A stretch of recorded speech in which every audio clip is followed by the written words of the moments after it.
Ed, what's the craziest thing you've seen? I mean, with your life, what, I mean, stuff that you can share. Obviously, some of the stuff I understand it's stuff you can't share, but what did the life look like for the 12 years? I think you said 12 years you were in. What did it look like for the 12 years that you were in? What were some of the ugliest things you saw on a day-to-day basis?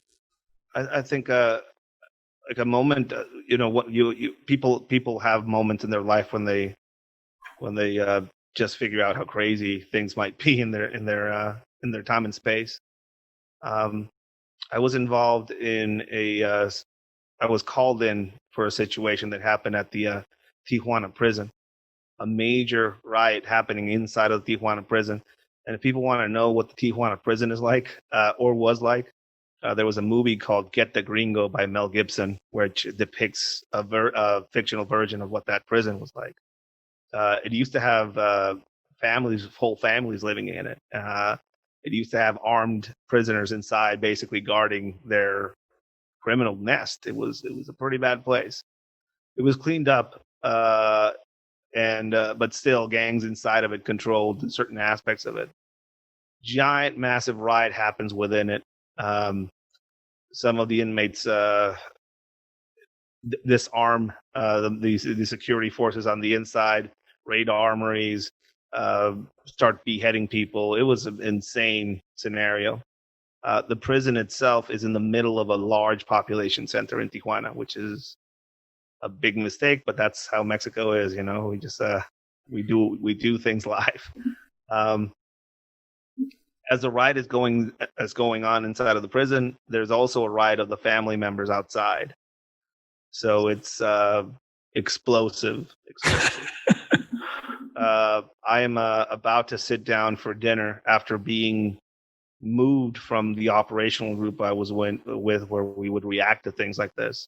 I was about to start a job as a bodyguard for a politician, and all of a sudden all of us get the that bat signal call, right? So I get there, I kind of walk around trying to figure out who's in charge, and then I quickly realize there's nobody in charge. There's the army's there, the municipal police is there. The director of the municipal police is on one end telling them they're using non-lethal rounds on the outside, and on the other end there's people with army people with military rifles shooting live rounds into the prison. So it's a pretty insane and hectic situation. Um, everything there just starts getting completely insane as soon as it goes dark.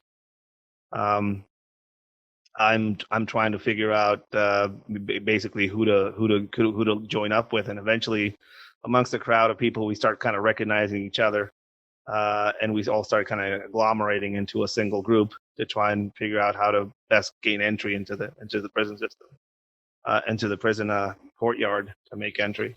And amongst all these people, of course, there's Lieutenant Colonel Lazola kind of taking control of everything. It was probably one of the scariest, nightmarish places that I've ever seen in my life.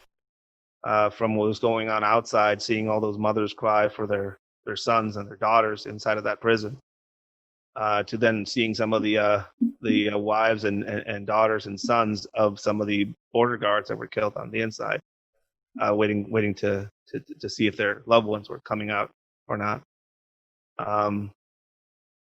CS gas, gunfire, Molotov cocktails, bottles of ammonia and chlorine being thrown at us from the inside, basically little small chemical grenades.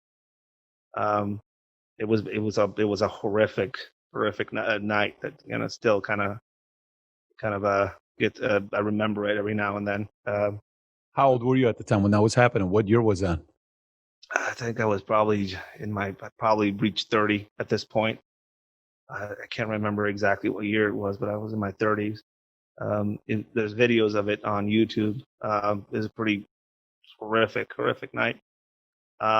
There's videos of the event on YouTube from the Tijuana jail. Yeah, there's videos of the event. When you remember things like that, you kind of sometimes certain details kind of bring that memory back. I was in Portland a few months ago during day 101 of the riots in Portland. Mm-hmm. And I was standing amongst a group of Antifa members, kind of observing what they were doing. And a snack cart rolled through the grouping, handing out Red Bulls and water. And then the state police threw a CS gas canister towards our way.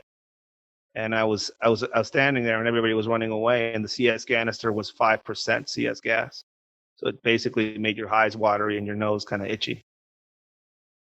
And I saw the amount of chaos that was happening in this very beautiful community on the U.S. side. And then I remembered what I went through on the Mexican side, and kind of trying to figure out how these both of these moments in my life kind of related. I don't know. It's a weird kind of space to be in right now, seeing the U.S. as far as what it's going through, and how there's true strife in other parts of the world.